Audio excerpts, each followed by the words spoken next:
Hi friends, പുതിയൊരു വീഡിയോയിലേക്ക് എല്ലാവർക്കും സ്വാഗതം. ഇന്ന് നല്ല ടേസ്റ്റി ആയിട്ടുള്ളൊരു ഒപ്പേര കേക്കിൻ്റെ റെസിപ്പിയാണ് കേട്ടോ കാണിക്കുന്നത്. ഇത് ഒരു ഫ്രഞ്ച് റെസിപ്പിയാണ്, പക്ഷെ ഞാൻ അതുപോലെ അങ്ങ് ഫോളോ ചെയ്തിട്ടില്ല. കുറച്ചൊരു മാറ്റങ്ങൾ വരുത്തിയിട്ടാണ് കേക്ക് ഉണ്ടാക്കിയിട്ടുള്ളത്.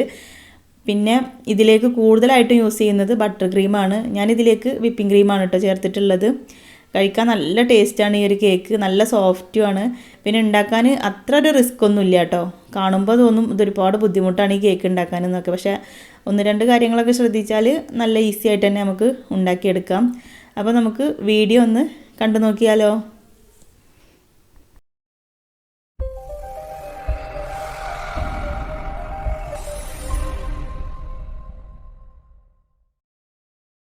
ആദ്യം തന്നെ ഈ കേക്കിലേക്കുള്ള ബദാം ഒന്ന് പൊടിച്ചെടുക്കാം. ഞാനിപ്പോൾ ഒരു 1/4 കപ്പ് ബദാം എടുത്തിട്ടുണ്ട്. ഇതൊരു മിക്സിയുടെ ജാറിലിട്ടിട്ട് അത്യാവശ്യം ഫൈനായിട്ട് തന്നെ പൊടിച്ചെടുക്കണം. ഇതാ ഫ്ലോറിൽ മിക്സ് ചെയ്തെടുക്കാനുള്ളതാണ്. ഇതിപ്പോൾ 1/4 കപ്പ് ബദാം പൊടിച്ചെടുത്താൽ കറക്റ്റ് 1/2 കപ്പ് ഉണ്ടാവും കേട്ടോ. അത്യാവശ്യം നന്നായിട്ട് തന്നെ പൊടിച്ചെടുത്തിട്ടുണ്ട്. ഇനി ഇതൊരു സൈഡിലോട്ട് മാറ്റി വെക്കാം. പിന്നെ ഇതിലേക്ക് വേണ്ടിയിട്ടുള്ള ഫ്ലോറ് എടുക്കാം. 3/4 കപ്പ് മൈദയാണ് കേട്ടോ ഞാൻ ഈ ഒരു കേക്കിലേക്ക് എടുത്തിട്ടുള്ളത്. 3/4 കപ്പ് മൈദയും പിന്നെ 1 ടേബിൾ സ്പൂൺ കോൺഫ്ലോറും, അങ്ങനെയാണ് ഞാൻ എടുത്തിട്ടുള്ളത്. പിന്നെ വേണ്ടത് 1 ടീസ്പൂൺ ബേക്കിംഗ് പൗഡറും 1/4 ടീസ്പൂൺ ബേക്കിംഗ് സോഡയും 1 പിഞ്ച് ഉപ്പും കൂടെ ഇട്ടിട്ട് നേരത്തെ പൊടിച്ചെടുത്തുള്ള ആ ബദാം ഉണ്ടല്ലോ അതും കൂടെ ഇതിൻ്റെ മുകളിലോട്ട് ഇട്ടെടുത്തിട്ട് നന്നായിട്ടൊന്ന് മിക്സ് ചെയ്തെടുക്കാം.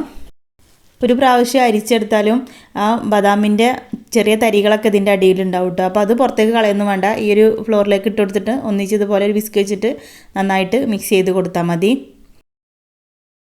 ഇനി ക്ലീൻ ആയിട്ടുള്ള ഒരു ബൗൾ എടുത്തിട്ട് അതിലേക്ക് ഒരു 4 എഗ്ഗ് പൊട്ടിച്ചൊഴിച്ച് കൊടുക്കാം. ഇതിലേക്ക് 1 ടീസ്പൂൺ വാനില എസൻസും 1 ടീസ്പൂൺ വിനീഗറും കൂടെ ചേർത്ത് കൊടുത്തിട്ടുണ്ട്. നാരങ്ങനീര് ചേർത്ത് കൊടുത്താലും മതി കേട്ടോ, വിനീഗർ തന്നെ വേണമെന്നൊന്നുമില്ല. എന്നിട്ട് കുറച്ച് സമയം ഒന്ന് ബീറ്റ് ചെയ്തതിന് ശേഷം 1 കപ്പ് പൊടിച്ച പഞ്ചസാരയാണ് കേട്ടോ ഞാൻ ചേർത്ത് കൊടുക്കുന്നത്. ഞാൻ എപ്പോഴും കേക്കിൽ പൊടിക്കാതെ പഞ്ചസാരയാണ് ചേർക്കാറുള്ളത്, പക്ഷേ കുറച്ച് വലിയ തരിയുള്ള പഞ്ചസാര ആയതുകൊണ്ടാണ് കേട്ടോ ഞാനിപ്പോൾ പൊടിച്ചെടുത്തിട്ടുള്ളത്. 3 പ്രാവശ്യമായിട്ടാണ് ഞാനിപ്പോൾ ഇതിലേക്ക് പഞ്ചസാര ചേർത്ത് കൊടുത്തിട്ടുള്ളത്. ഇനി എഗ്ഗ് നല്ല വൈറ്റ് കളറായിട്ട് വന്നാൽ നമുക്ക് ബീറ്റർ ഓഫാക്കാം. പിന്നെ ഇതിലേക്ക് ചേർത്തിട്ടുള്ളത് 2 ടേബിൾ സ്പൂൺ പാലാണ് കേട്ടോ. ചെറിയൊരു ചൂടുള്ള പാലാണ് ചേർത്തിട്ടുള്ളത്. പിന്നെ 2 ടേബിൾ സ്പൂൺ മെൽറ്റഡ് ബട്ടറും ചേർത്തിട്ടുണ്ട്. ബട്ടർ ചേർത്ത സമയത്ത് ഞാൻ ക്യാമറ ഓണാക്കാൻ മറന്നുപോയി, അപ്പോൾ ചേർത്ത് കൊടുത്തിട്ടുണ്ട്. പിന്നെ 2 ടേബിൾ സ്പൂൺ സൺഫ്ലവർ ഓയിലും, എല്ലാതും 2 ടേബിൾ സ്പൂണാണ് കേട്ടോ ചേർത്തിട്ടുള്ളത്. ഇതെല്ലാം കൂടെ കൂട്ടിയിട്ടൊന്ന് മിക്സ് ചെയ്തെടുക്കാം. പിന്നെ ഞാൻ ബീറ്റർ എടുത്തിട്ടില്ല കേട്ടോ. സാധാരണ ബീറ്റർ വെച്ചിട്ടൊക്കെ ചെയ്യാറുണ്ട്, പക്ഷേ ഇപ്പോൾ ഞാൻ ബീറ്റർ എടുത്തിട്ടില്ല. അപ്പോൾ ഒന്ന് മിക്സ് ചെയ്ത് കൊടുത്തതിന് ശേഷം ആ ഫ്ലോറ് ഇട്ടിട്ട് പതുക്കെ നമുക്ക് ഫോൾഡ് ചെയ്തെടുക്കാം. പിന്നെ വേറൊരു കാര്യം പറയാനുള്ളത്, നിങ്ങൾ വീഡിയോ കണ്ടുകൊണ്ടിരിക്കുമ്പോൾ തന്നെ നിങ്ങൾക്ക് ഇഷ്ടമാവുകയെന്നുണ്ടെങ്കിൽ ഒന്ന് ലൈക്ക് ചെയ്തേക്കൂ കേട്ടോ. നിങ്ങൾ വീഡിയോ ഒക്കെ കണ്ടു കഴിഞ്ഞതിന് ശേഷം ലൈക്ക് കൊടുക്കാമെന്നൊക്കെ വിചാരിച്ചാൽ ചിലപ്പോൾ മറന്നു പോയാലോ. അതുപോലെ നമ്മുടെ സബ്സ്ക്രൈബർ അല്ലാത്ത ആരെങ്കിലും വീഡിയോ കാണുന്നുണ്ടെന്നുണ്ടെങ്കിൽ ഒന്ന് സബ്സ്ക്രൈബ് ചെയ്തേക്കണേ. എന്നിട്ട് ബെല്ലൈക്കൺ എനേബിൾ ആക്കിയിട്ട് അതിൽ ഓൾ എന്ന ഓപ്ഷനും കൂടെ ഒന്ന് സെലക്ട് ചെയ്യണം കേട്ടോ. അപ്പോൾ കേക്കിൽ ഞാൻ ഫ്ലോറ് 3-4 പ്രാവശ്യമായിട്ടാണ് ചേർത്ത് കൊടുത്തിട്ടുള്ളത്. കുറച്ച് തന്നെ ഇട്ട് കൊടുത്തിട്ട് പതുക്കെ ഫോൾഡ് ചെയ്തെടുക്കണം. ഒന്നിച്ച് ഇളക്കിയിട്ടുണ്ടെന്നുണ്ടെങ്കിൽ ആ എഗ് മിക്സ് താഴ്ന്നു പോകും. പിന്നെ കേക്ക് കട്ടിയായിരിക്കും കേട്ടോ ബേക്കായി വരുന്ന സമയത്ത്. കേക്ക് ബേക്ക് ചെയ്യാൻ വേണ്ടിയിട്ട് ഞാൻ 8 ഇഞ്ചിൻ്റെ കേക്ക് ടിന്നാണ് എടുത്തിട്ടുള്ളത്. സെൻറ്ററിലും സൈഡിലൊക്കെ ആയിട്ട് ഓയിൽ ബ്രഷ് ചെയ്ത് കൊടുത്തിട്ട് പിന്നെ ബട്ടർ പേപ്പറും കൂടെ വെച്ച് കൊടുത്തിട്ടുണ്ട്. ഇതിലേക്ക് ബാറ്റർ മുഴുവനായിട്ട് ഒഴിച്ച് കൊടുത്തിട്ട് എന്തെങ്കിലും ഒന്ന് വെച്ചിട്ട് ഇതുപോലെ ഒന്ന് കേക്ക് മുഴുവനായിട്ടൊന്ന് വരഞ്ഞു കൊടുക്കുക. എയർ ബബിൾസൊക്കെ ഒന്ന് പുറത്ത് കളയാൻ വേണ്ടിയിട്ടാണ് ഇങ്ങനെ ചെയ്യുന്നത്. എന്നിട്ട് 1-2 പ്രാവശ്യം ഒന്ന് ടാപ്പ് ചെയ്ത് കൊടുത്തതിന് ശേഷം 180 ഡിഗ്രിയിൽ 10 മിനിറ്റ് പ്രീ ഹീറ്റ് ചെയ്ത ഓവനിൽ 180 ഡിഗ്രിയിൽ തന്നെ ഒരു 35 to 40 മിനിറ്റ് വരെ. പിന്നെ ഓരോരുത്തരുടെയും ഓവൻ്റെ ടെമ്പറേച്ചർ അനുസരിച്ചിട്ട് സമയത്തിലും വ്യത്യാസം ഉണ്ടാവും കേട്ടോ ബേക്ക് ചെയ്ത് വരാനായിട്ട്. ഞാനിപ്പോൾ ഇതൊരു 35 മിനിറ്റ് വരെ വെച്ച് കൊടുത്തിട്ട് ബേക്ക് ചെയ്തെടുത്തിട്ടുണ്ട്. ഇനി ഇത് കേക്ക് ടിന്നിൽ നിന്ന് മാറ്റിയിട്ട് തണുക്കാനായിട്ട് വെക്കാം. ആ ഒരു സമയത്ത് ഇതിലേക്കുള്ള ഷുഗർ സിറപ്പ് ഉണ്ടാക്കാം. ഞാനിപ്പോൾ 1/2 കപ്പ് പഞ്ചസാരയിലേക്ക് ഒരു 3/4 കപ്പ് വെള്ളം ഒഴിച്ചിട്ട് നന്നായിട്ട് തിളപ്പിച്ചെടുത്തിട്ടുള്ളതാണ്. ഇതിലേക്ക് ഒരു 1.5 ടീസ്പൂൺ ഇൻസ്റ്റൻറ്റ് കോഫി പൗഡറും കൂടെ ചേർത്ത് കൊടുത്തിട്ട് നന്നായിട്ട് മിക്സ് ചെയ്തിട്ട് വെക്കാം. ഇതിപ്പോൾ നല്ല ചൂടുണ്ട് കേട്ടോ, അപ്പോൾ അതും കുറച്ച് സമയം മാറ്റി വെക്കാം. അടുത്തതായിട്ട് കേക്കിലേക്കുള്ള ചോക്ലേറ്റ് ഗണാഷ് റെഡിയാക്കാം. അതിനായിട്ട് ഞാനൊരു വലിയ ബൗളിലേക്ക് 1 കപ്പ് ചോക്ലേറ്റ് ഇട്ട് കൊടുത്തിട്ടുണ്ട്. ഡാർക്ക് ചോക്ലേറ്റ് ആണ് കേട്ടോ, ചെറുതായിട്ട് കട്ട് ചെയ്തത്. എന്നിട്ട് ഒരു 3/4 കപ്പ് നല്ല ചൂടുള്ള വിപ്പിംഗ് ക്രീമും കൂടെ ഇതിലേക്ക് ഒഴിച്ച് കൊടുത്തിട്ട് കുറച്ച് സമയം അങ്ങനെ ഇളക്കാതെ വെച്ച് കൊടുത്തിട്ട് പിന്നെ നന്നായിട്ടൊന്ന് മിക്സ് ചെയ്ത് കൊടുക്കുക. എന്നിട്ട് ഈ ചൂടോട് കൂടി തന്നെ ഒന്ന് അരിച്ചെടുക്കും കൂടെ വേണം. ചെറിയ തരികളൊക്കെ ഉണ്ടെന്നുണ്ടെങ്കിൽ ഒന്ന് പോകാൻ വേണ്ടിയിട്ട്. പിന്നെ ചോക്ലേറ്റ് മെൽറ്റ് ചെയ്യുന്ന സമയത്ത് ഇതിലേക്ക് വേണമെന്നുണ്ടെങ്കിൽ ചെറിയൊരു കഷ്ണം ബട്ടർ ആഡ് ചെയ്ത് കൊടുക്കാം. പക്ഷേ ഞാനിപ്പോൾ ഇതിൽ ബട്ടറൊന്നും ചേർത്ത് കൊടുത്തിട്ടില്ല. ഇനി ഈ കേക്കിൻ്റെ ലെയറിൽ വെച്ച് കൊടുക്കാൻ വേണ്ടിയിട്ട് ഒരു ഫില്ലിങ് റെഡിയാക്കാം.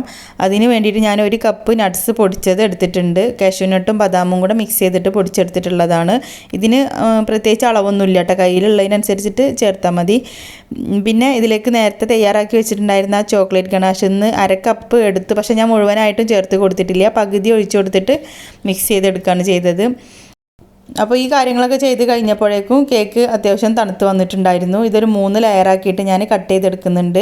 ഈ ഒരു കേക്കിലേക്ക് വളരെ തിന്നായിട്ടുള്ള ലെയർ മതി കേട്ടോ. വേണമെന്നുണ്ടെങ്കിൽ 4 ലെയറാക്കിയിട്ട് കട്ട് ചെയ്യാം, പക്ഷേ ഞാനിപ്പോൾ 3 ലെയറാക്കിയിട്ടാണ് എടുത്തിട്ടുള്ളത്.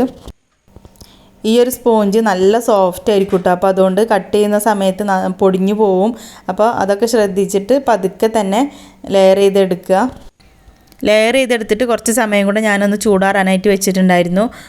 കട്ട് ചെയ്യുന്ന ഒരു സമയത്ത് ചെറിയ ചൂടുണ്ടായിരുന്നു കേട്ടോ സെൻറ്റർ ഭാഗത്തൊക്കെ.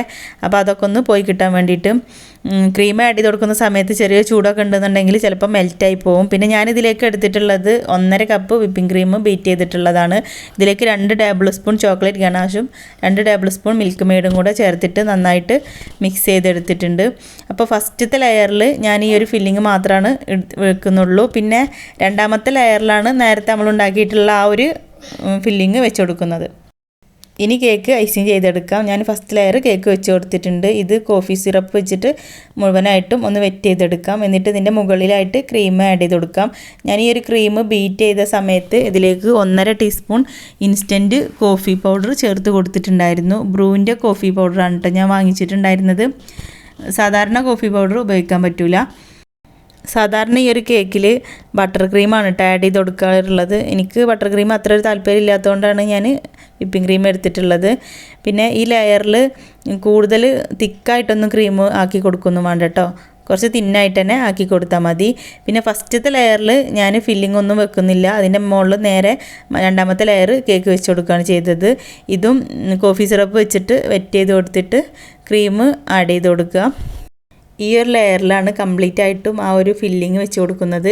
അപ്പോൾ ഞാൻ ഫില്ലിങ് വെക്കാൻ വേണ്ടിയിട്ട് എടുത്ത സമയത്ത് അത് കട്ടിയായിട്ടുണ്ടായിരുന്നു കേട്ടോ. ചോക്ലേറ്റ് ഗണാഷ് ഒന്ന് തണുത്ത് പോയിട്ടുണ്ടായിരുന്നു. അപ്പോൾ അത് വീണ്ടും ഒന്നും കൂടെ ഡബിൾ ബോയിൽ ചെയ്തിട്ട് മെൽറ്റാക്കി എടുത്തു. എന്നാൽ കൂടുതൽ ചൂടാവാനും പാടില്ല കേട്ടോ. ചൂടായി കഴിഞ്ഞിട്ടുണ്ടെന്നുണ്ടെങ്കിൽ അടിയിൽ കൊടുത്തിട്ടുള്ള ആ ക്രീം അത് മെൽറ്റാവും. അപ്പോൾ അതൊക്കെ ശ്രദ്ധിച്ചിട്ട് ചെയ്യണം. പിന്നെ ഇതേപോലെ പതുക്കെ എല്ലാ ഭാഗത്തേക്കും സ്പ്രെഡ് ചെയ്ത് കൊടുക്കണം. അല്ലാന്നുണ്ടെങ്കിൽ ആകെ ഉരുണ്ട് കൂടും കേട്ടോ. ഈ ക്രീമും പിന്നെ ഫില്ലിങ്ങും എല്ലാതും കൂടെ കൂടിയിട്ട് ഇങ്ങനെ മിക്സ് ആവും. അപ്പോൾ കറക്റ്റായിട്ട് ഇങ്ങനെ നല്ല നോക്കിയിട്ട് തന്നെ ചെയ്തെടുക്കണം. എന്നിട്ട് ഇതിൻ്റെ മുകളിൽ 3ാമത്തെ ലെയർ കേക്കും കൂടെ വെച്ച് കൊടുത്തു. അത് ഷുഗർ സിറപ്പൊക്കെ വെച്ചിട്ട് നന്നായിട്ട് വെറ്റ് ചെയ്തിട്ട് പിന്നെ ക്രീമും കൂടെ മുകളിൽ ആക്കി കൊടുത്തു കേട്ടോ. പിന്നെ ഇതിൻ്റെ സൈഡ് ഭാഗത്തൊന്നും അങ്ങനെ ക്രീം ആക്കി കൊടുക്കേണ്ട, സൈഡൊക്കെ ഒന്ന് കട്ട് ചെയ്തെടുക്കാനുള്ളതാണ്. അപ്പോൾ ആ ഒരു ഭാഗത്തൊന്നും ക്രീം ആക്കി കൊടുക്കേണ്ട ആവശ്യമില്ല.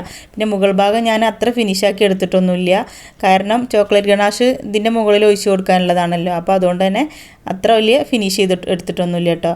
പിന്നെ ഇതുപോലെ തന്നെ ഞാൻ ഫ്രിഡ്ജിൽ വെച്ചു. ഒരു നൈറ്റ് ഫുള്ള് വെച്ചിട്ടുണ്ടായിരുന്നു കേട്ടോ. എന്നിട്ട് പിറ്റേ ദിവസം രാവിലെ എടുത്തിട്ടാണ് ഇതിൻ്റെ മുകളിൽ ചോക്ലേറ്റ് ഗണാഷ് ഒഴിച്ച് കൊടുക്കുന്നത്. അപ്പോഴേക്കും ആ ഗണാഷൊക്കെ തണുത്തിട്ടുണ്ടായിരുന്നു കേട്ടോ. അത് വീണ്ടും ഒന്ന് ഡബിൾ ബോയിൽ ചെയ്തെടുക്കുകയാണ് ചെയ്തത്. ഇനി കേക്ക് 4 സൈഡിലേക്കും ചെറുതായിട്ടൊന്ന് ചെരിച്ച് കൊടുത്താൽ തന്നെ ഗണാഷ് എല്ലാ ഭാഗത്തേക്കും ആയിക്കോളും. പിന്നെ ഒരുപാട് മുകളിൽ ഒഴിച്ച് കൊടുക്കണ്ട കേട്ടോ, കാരണം അടിഭാഗത്തേക്ക് കൂടുതൽ ഒലിച്ചിറങ്ങിയിട്ടുണ്ടെന്നുണ്ടെങ്കിൽ പിന്നെ ബോർഡിലാകായിട്ട് ഒരുപാട് ക്ലീൻ ആക്കാൻ നിൽക്കേണ്ടി വരും. പിന്നെ സൈഡൊക്കെ കട്ട് ചെയ്യുന്നതല്ലേ, അപ്പോൾ അതുകൊണ്ട് തന്നെ മുകൾ ഭാഗത്ത് കുറച്ച് ഒഴിച്ച് കൊടുത്തതിന് ശേഷം 4 സൈഡിലേക്കും ഇങ്ങനെ ചെരിച്ച് കൊടുത്താൽ തന്നെ മതിയാവും. ചോക്ലേറ്റ് ഗണാഷൊക്കെ ഒഴിച്ച് കൊടുത്തതിന് ശേഷം വീണ്ടും ഒരു 4 മണിക്കൂർ ഫ്രിഡ്ജിൽ വെച്ചിട്ട് സെറ്റ് ചെയ്തു. എന്നിട്ട് പുറത്തെടുത്തിട്ട് ഇതിൻ്റെ സൈഡ് ഭാഗമൊക്കെ ഒന്ന് കട്ട് ചെയ്തെടുക്കുകയാണ്. കേക്ക് നല്ലോണം തണുത്താലാണ് കേട്ടോ ഇങ്ങനെ കട്ട് ചെയ്യാൻ കഴിയുള്ളൂ. അല്ലെങ്കിൽ കത്തിയിലൊക്കെ ആകെ ചോക്ലേറ്റ് ഇങ്ങനെ ഒട്ടിപ്പിടിച്ചിട്ട് കട്ട് ചെയ്യാൻ ബുദ്ധിമുട്ടാവും. പിന്നെ ഓരോ പ്രാവശ്യം സൈഡ് കട്ട് ചെയ്തിട്ട് കത്തി കഴുകി നല്ലോണം തുടച്ചിട്ട് വേണം കേട്ടോ പിന്നെ മറ്റേ സൈഡും കട്ട് ചെയ്യാൻ. ഇപ്പം ഞാൻ ഇതുപോലെ 4 സൈഡും കട്ട് ചെയ്തിട്ട് ഒരു പ്ലേറ്റിലേക്ക് മാറ്റിയിട്ടുണ്ട്. ഒരുപാട് കയറ്റി കട്ട് ചെയ്യൊന്നും വേണ്ട, ചെറുതായിട്ട് ആ സൈഡൊക്കെ ഒന്ന് ലെവൽ ചെയ്തെടുത്താൽ മതി. എന്നിട്ട് ആ ബോർഡൊക്കെ ഒന്ന് ഒരു ടിഷ്യൂ പേപ്പർ വെച്ചിട്ട് ക്ലീൻ ചെയ്തെടുത്തിട്ടുണ്ട്. ഈ ഒരു കേക്ക് ഞാൻ 8 പീസായിട്ടാണ് കേട്ടോ കട്ട് ചെയ്തെടുത്തിട്ടുള്ളത്. പിന്നെ ഇതിൻ്റെ കൂടെ തന്നെ ഞാനൊരു 2 kgയിലധികം വെയിറ്റ് വരുന്ന ഒപ്പേര കേക്കും കൂടെ ഉണ്ടാക്കിയിട്ടുണ്ടായിരുന്നു. പക്ഷേ ഞാൻ ആ ഒരു വീഡിയോ ഒന്നും ഇതിൽ കാണിച്ചിട്ടില്ല, അത് വീഡിയോ എടുത്തിട്ടില്ല. കാരണം ചെറുതായിട്ടൊന്നും ഉണ്ടാക്കി നോക്കാമെന്നൊക്കെ കരുതുന്ന ആളുകൾക്ക് അതൊരു ബുദ്ധിമുട്ടാവൂലേ, 2 kg ഒക്കെ ചെയ്യുമ്പോൾ പിന്നെ മെഷർമെൻറ്റൊക്കെ ബുദ്ധിമുട്ടാവും രണ്ടും കൂടെ ഒക്കെ കാണിച്ചാൽ. അപ്പോൾ അത് കരുതിയിട്ട് ഞാൻ ചെറിയൊരു കേക്ക് മാത്രമേ ഇവിടെ കാണിച്ചിട്ടുള്ളൂ. ഇതന്നെ 1 kg ഒക്കെ വെയിറ്റ് ഉണ്ട് കേട്ടോ. ഈ ചോക്ലേറ്റ് ഗണാഷൊക്കെ ഒഴിക്കുമ്പോൾ തന്നെ അത്യാവശ്യം വെയിറ്റ് വരും കേക്കിന്. കേക്ക് കട്ട് ചെയ്ത് കഴിഞ്ഞതിന് ശേഷം ഞാൻ അതിൻ്റെ മുകളിൽ ചോക്ലേറ്റ് ഗണാഷ് വെച്ചിട്ടാണ് ചെറുതായിട്ടൊരു ഡിസൈൻ കൂടെ കൊടുത്തിട്ടുണ്ട്. പിന്നെ വൈറ്റ് ചോക്ലേറ്റിൽ ഞാൻ ഒരു ചെറിയ ഡിസൈൻ ചെയ്തെടുത്തിട്ടുണ്ടായിരുന്നു. ആൽഫബറ്റിക് മോൾഡിൽ ഉള്ള ഒരു ഡിസൈനാണ് കേട്ടത്. അപ്പോൾ ഞാൻ അതും കൂടെ വെറുതെ വീഡിയോയിലൊരു ഭംഗിക്ക് വേണ്ടിയിട്ട് വെച്ച് കൊടുത്തതാണ്. അതൊന്നും ഒരിക്കലും നിർബന്ധമില്ല കേട്ടോ. അപ്പോൾ അതും കൂടെ വെച്ച് കൊടുത്തിട്ടുണ്ട്. അപ്പോൾ നിങ്ങൾക്ക് വീഡിയോ ഇഷ്ടമായിട്ടുണ്ടെന്ന് കരുതുന്നു. ഇഷ്ടമായാൽ ലൈക്ക് ചെയ്യാനും ഷെയർ ചെയ്യാനും മറക്കരുത്. പിന്നെ ചാനൽ സബ്സ്ക്രൈബ് ചെയ്യാനും മറക്കരുത്. അപ്പോൾ ഇനിയും ഇതുപോലുള്ള റെസിപ്പിയുമായിട്ട് വരാം. Thanks for watching.